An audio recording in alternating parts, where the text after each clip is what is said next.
Hello, everybody, and welcome to the Wait, What Are We Talking About podcast, episode 170. My name is Bret, aka Enigma911, and today, once again, I am joined by Jeff, aka Jeff Reg, or Jeff Reg Gaming. Jeff, how's it going today?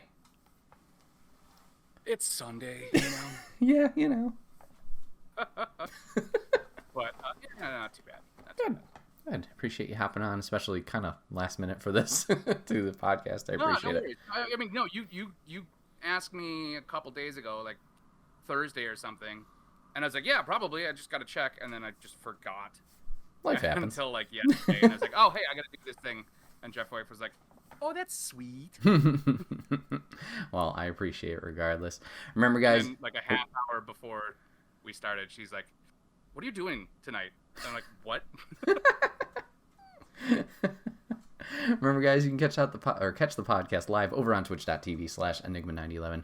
Usually every Sunday at 8 p.m. Eastern. You can join the chat, join in the fun and the conversation. We'd love to have you there. But if you can't catch it live, that is A-OK. Go to YouTube and podcast services the very next week where it's broken out topic by topic and put as one big video in MP3 for your amusement on the following Friday. Last but not least, any way you can support the show, likes, reviews, comments, shares, whatever it is. It may seem small, but it does help the channel grow, helps the show out. So whatever you guys can do to support would be greatly appreciated. So we got the veteran Jeff back on the show.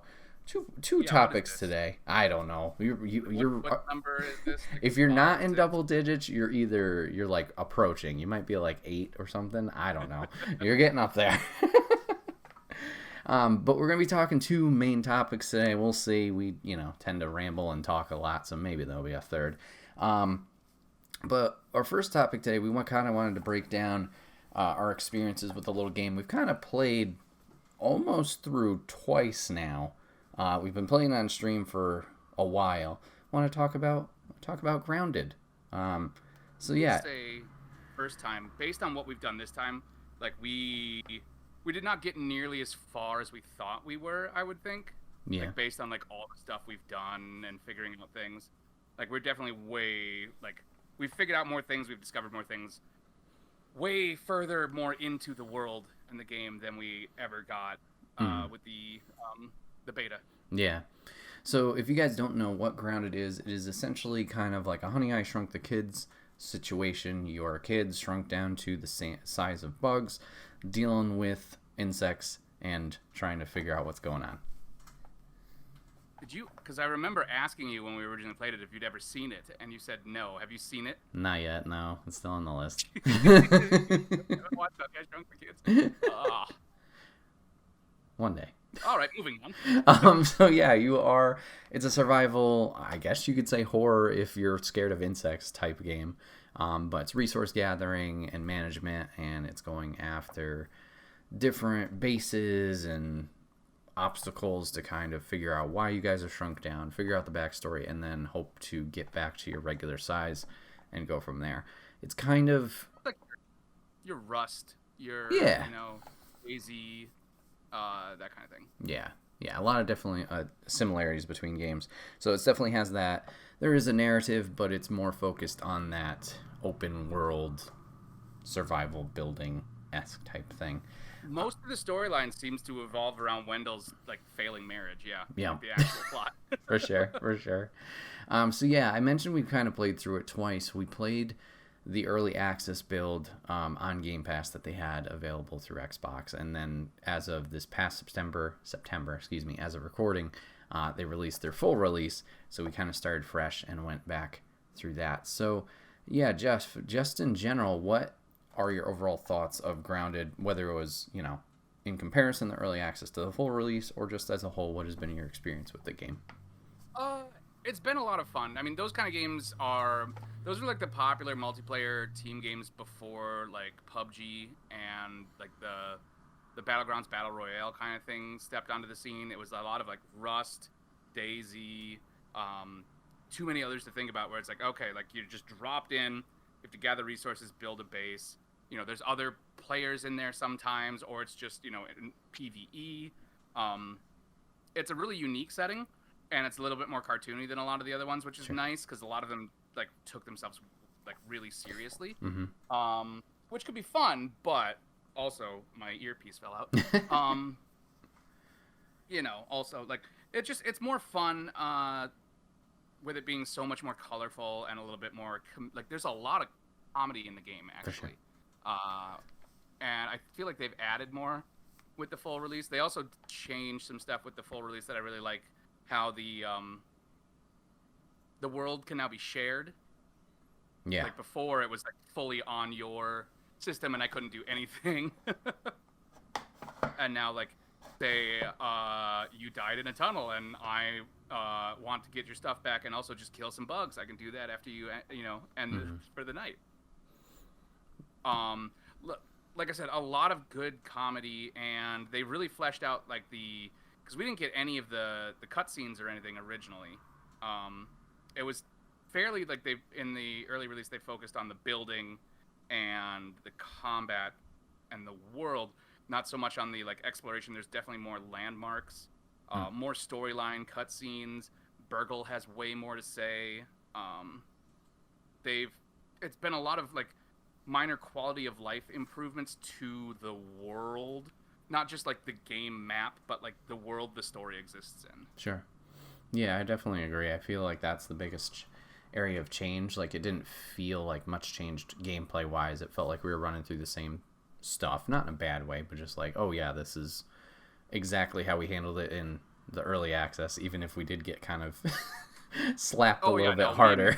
We had just as hard of a time getting started. Yep. Like, once we got going, we accelerated faster, but like we had just as difficult a time of getting from like say 0 to 25 miles per hour.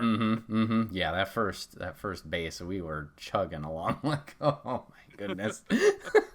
I mean, think back to the base we built in the original, like looking back at it, like it was so tiny, and now like I spent like an entire evening one night building that, and then you came and you're like, oh, this is not what I was talking about, but we've made it work. Yeah, it definitely works. Yeah, the little outside perimeter defense, and then our makeshift semi-tower base, and a basketball stadium, because that's always needed.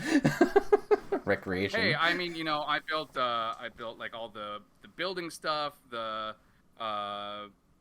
wheelie station, all the Doom collectors and stuff, and you built a basketball court. Yeah. So we've each contributed in our own ways. Balance.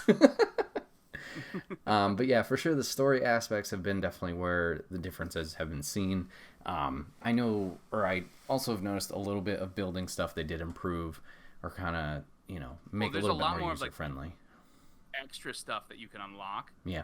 Above like the base stuff, like they kept all the basic, like, oh, you just have this and you can do it. Sure. But like now, as we get more chips and teeth and stuff, there's all these extra things. Yeah. That we didn't have originally. Yeah, we didn't really invest too much in that in the beta, and even now, I guess kind of we haven't found as much of the resources. We haven't been looking for teeth that much. Yeah. Yeah. So. Like, and we've seen a bunch of them. We just haven't really like spent time to like go back and hunt them down. Mostly because I'm still not entirely sure how the mechanic works. Yeah, that is a little confusing, and I wish they worded that better. So, chat and viewers, if you guys don't understand the teeth mechanic, obviously, because that's kind of unique, but it's kind of like a super rare resources where there's molars around, either regular or there's gold teeth, and you use these to kind of get more crafting abilities for yourself, depending on the progress of the story you've made. And some of them are shared, some of them are not, so it's very weird in that regard. And it's not just crafting stuff. We also got like new skills, new mutations. You can get like emotes and stuff, like the stickers, which like I think I'm the only one who's actually used the stickers on the chests to like change the label above them. Yep. But like abilities and stuff like that, and I think most importantly, aside from the building, like the upgraded recipes. Yes. Like the Lantern Plus, the Torch Plus. Yeah. Those. Because God knows we somehow never have enough lanterns with us. No. You would think we would learn by this point, but no, we always forget or run out. Not only do we not know, we're never like, we don't even like, okay, we need to make a lantern. What's the recipe again? Right. Nothing's memorized. And I mean, they are very forgiving or lenient with the crafting stuff. Like, it's not anything you have to memorize or anything. They have a whole like encyclopedia of like just looking it up and seeing what you need. Obviously, if you haven't discovered the resource or anything like that, then it will be left not blank, but kind of still as a mystery. But at least you know there's a component you're missing. But yeah, the crafting that they do have, whether it's tools, armor, resources, whatever it is. Very simple, all kind of laid out very nice. And I don't think they have it where, like, if you just look at a resource, it can tell you, like, what it can be used for. I think we tried doing that, but... I think there's a way, because we definitely have different UIs when we look at things. Like, I can look at a wall section and see, like, what percentage it's at, and, like, I can see every wall section that's damaged is highlighted. Yeah. You can't do that. You can only get up and, like, look up close and see what's required to fix it. Yeah. Yeah. So, like, there's definitely... Like, we have not bothered to go into the settings enough. No, also we are playing on 2 different generations of hardware. Jeff's going to be playing on the Series X. I'm playing on the Xbox One. So there is that generation gap there. Like, I remember popping into your videos. I'm like, whoa, this looks way better than what my game looks like. Like, it's so much brighter and there's more detail. I'm like, whoo, okay. Oh, I did spend a lot of time, like, optimizing, like, the visuals and everything, too, so... Yeah, it definitely shows. It looks great. So what have you thought about, obviously we've run into a wide variety of bugs and insects throughout our experience from both playthroughs. What has been your thoughts on either combat or just like how that interaction has been? Combat's generally the same across the board. Like, you need to have your armor, it needs to be in good quality, and you need to know, like, what the weakness is, and then it's basically just, like, for the most part, going in and just smacking the crap out of things, you know? Obviously, you know, the spiders are the things we've had the most problem with because they seem to be the most prevalent in important areas.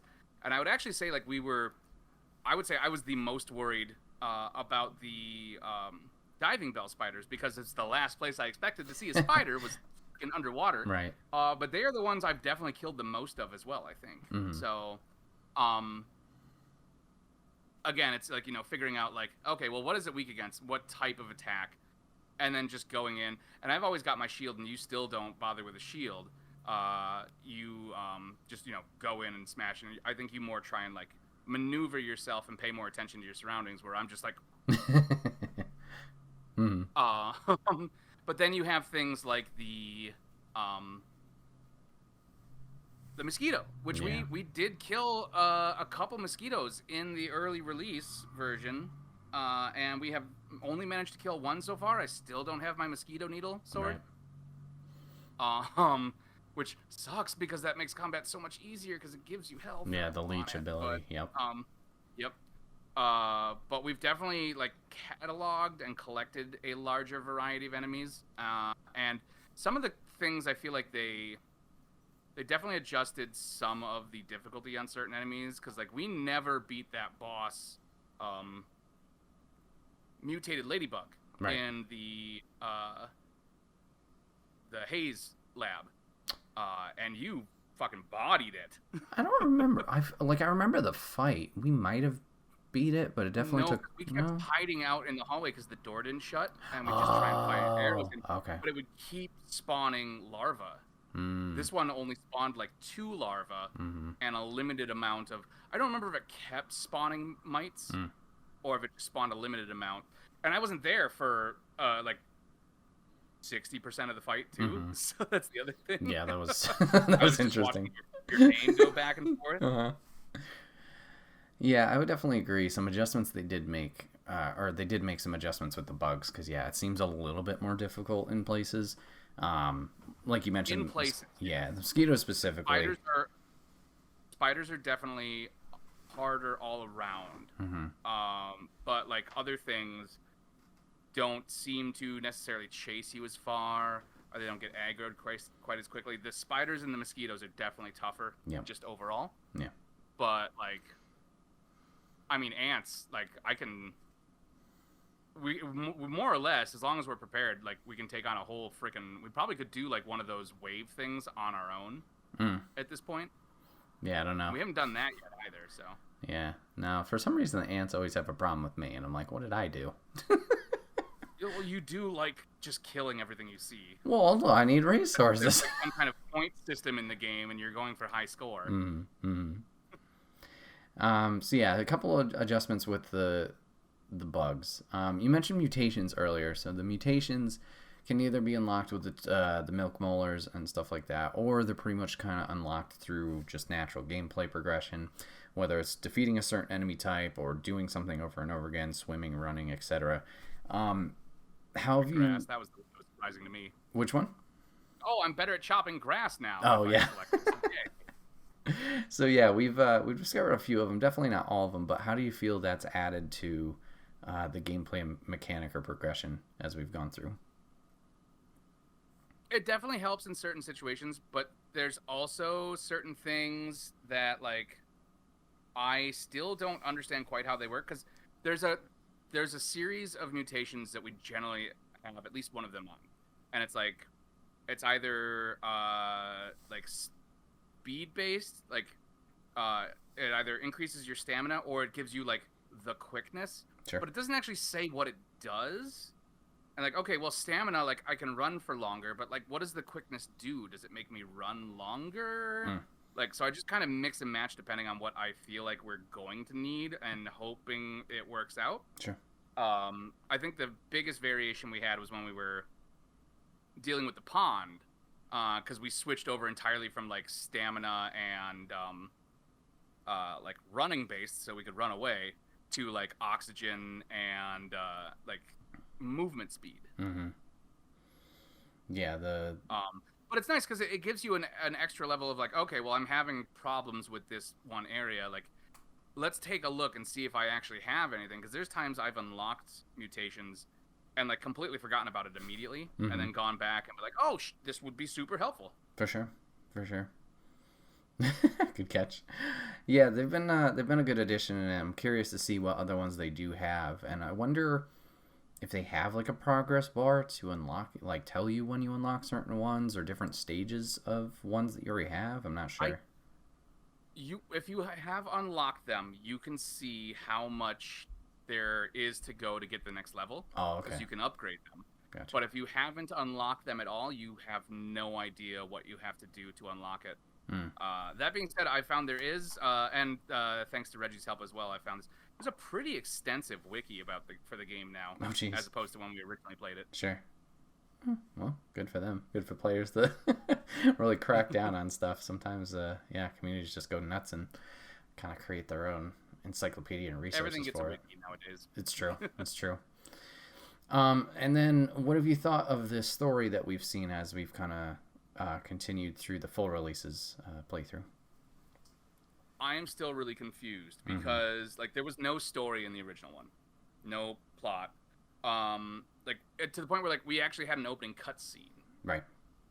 This time around, all of the like in-game stuff, not cutscene wise, is like just following Wendell, this scientist who is developing this. He made this shrink ray, and he's trying to use it to like. Essentially, it starts out like making some kind of smaller superfood that he can then enlarge. It's like, okay, it takes less resources to make this small thing. Let me make it big, and then like it's the equivalent for more people. And we've just slowly been watching him, like his family fall apart, and like his wife get fed up and take the kids and throw the ring in the pond, and then him name the fucking fish after her. And just slowly go insane and build his broccoli people. And I think we found one last time around where like he fully lost it. Like when he was in the haze lab, and then like he had to abandon it. Like, okay, you were breathing in this gas way too long. But that's all like the in-game stuff. Anytime we beat a lab or we get a super chip, the next time we rest, we seem to get a dream sequence that shows us like, because the kids have no memory, basically, more or less, right? Like they have amnesia. It doesn't. They haven't made a point of like pointing out like they don't remember what's going on, but also like they don't talk about their lives or their parents or anything. Right. And we assumed that they were like his kids, and it was like a Honey I Shrunk the Kids thing, but it seems like they got shrunk in some other lab, and then got like airdropped in a suitcase. Right.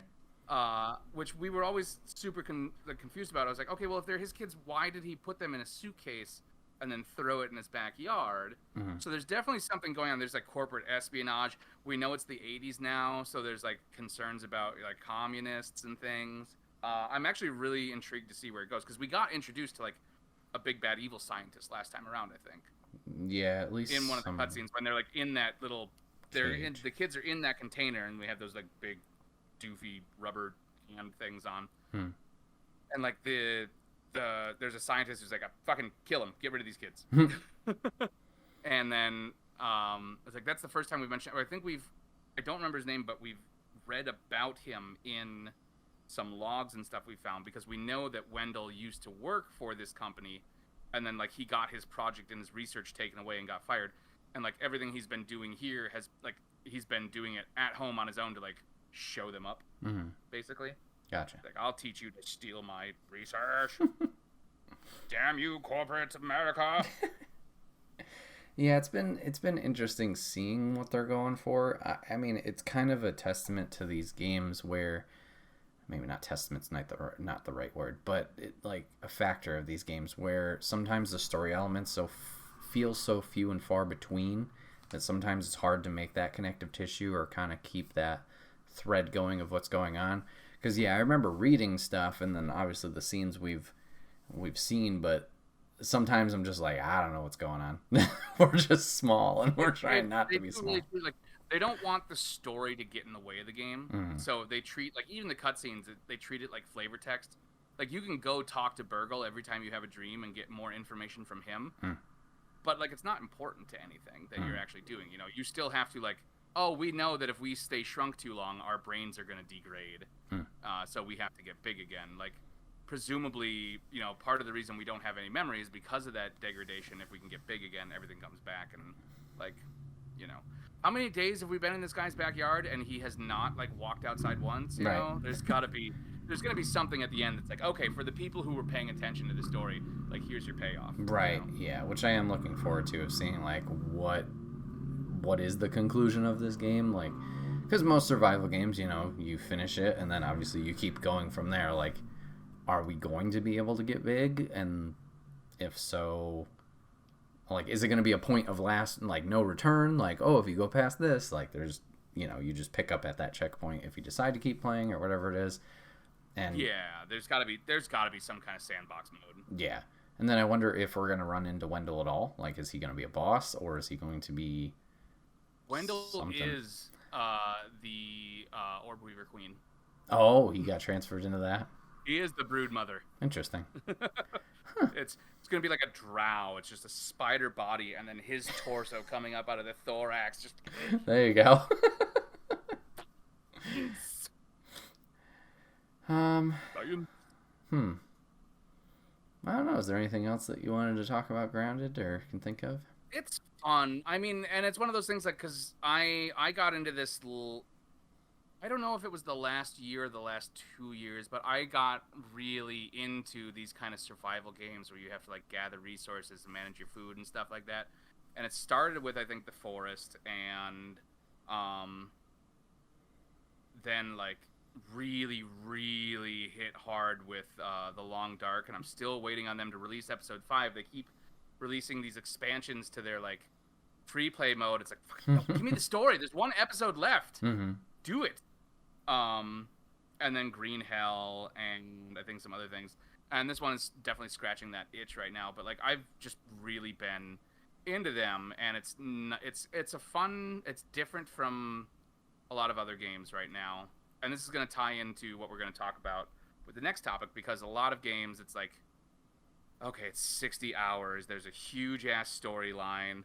You know, it's all, you got to backtrack and go to things and unlock abilities to do new things. And there's a little bit of that in here, but it's like, it's much more just sandbox. And like, okay, this is clearly designed to be like depending on your skill level, like 20, 30 hour, you know, it's not meant to be a super long game with like a bunch of like progression skill based stuff. It's like, okay, you just learn and then you go, right, and that's it. Yeah, you don't have to make it this big thing. Like, obviously we've taken a while with it, either because hours to climb.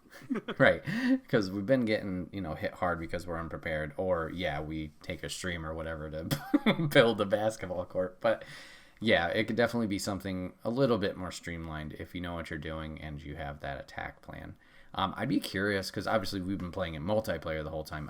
I would be curious how the experience differs from a single player experience compared to a multiplayer I experience. assume single player, you just lower the difficulty and go from there. Right, because just imagining attacking some of these bugs or the robots, just like, oof, that would be a bit rough. Yeah. I don't know. Are you still playing on arachnophobia mode? I am, yeah. I figured I would just give the viewers that option. So you're just fighting jelly beans? Yeah. Did they look like that underwater too? Yes. Oh, that's terrifying. I already don't like jelly beans. That makes it so much worse. Yeah. I mean, yeah, either way, whether it's the blob or it's the actual spiders from watching your gameplay, it's just like, holy crap, like, it's intimidating. Yeah, I don't know what's worse, because, like, a spider's like, okay, I've seen a movie about, like, 50-foot giant spiders attacking, a small Wisconsin town or whatever from the 1950s. But, like, and that's terrifying because they're big and they have, like, 8 eyes and they come out of nowhere. But also, like, just a floating blob, just this, like, flesh-colored orb that's not quite circular, not quite, like, an oval or a cylinder, just coming at you, and then, like, you just die. It's like, oh, that's like some, like, creatures from beyond the edges of the universe Lovecraft. Like, I can't, the reason it looks like this is because my brain can't comprehend its true horror. Right. But yeah, it's been a fun experience. I've been enjoying playing through it and see what we can do, and yeah, it's been an interesting ride for sure. I'm curious if they'll keep building on this or if they'll just move to their next project. Yeah, it was Bethesda, right? Yeah, it's Obsidian Entertainment. Obsidian, yes, Obsidian. And I mean, the only Obsidian, I mean, like, they did New Vegas, which is my favorite Fallout game of all time, and they made 4 DLCs for that. I would think we would have heard by now if there was gonna be an expansion or something like that, but the fact that they're kind of putting their toes into this kind of pond of genre of game is interesting, because they do tend to do really good games. Yeah. The point where, like, as I said, like, of the last 3 Fallout games, theirs was my favorite. So. Yeah, it's a whole nother story to get into. That's a whole other podcast. Right. And 180 hours of gameplay. Something like that.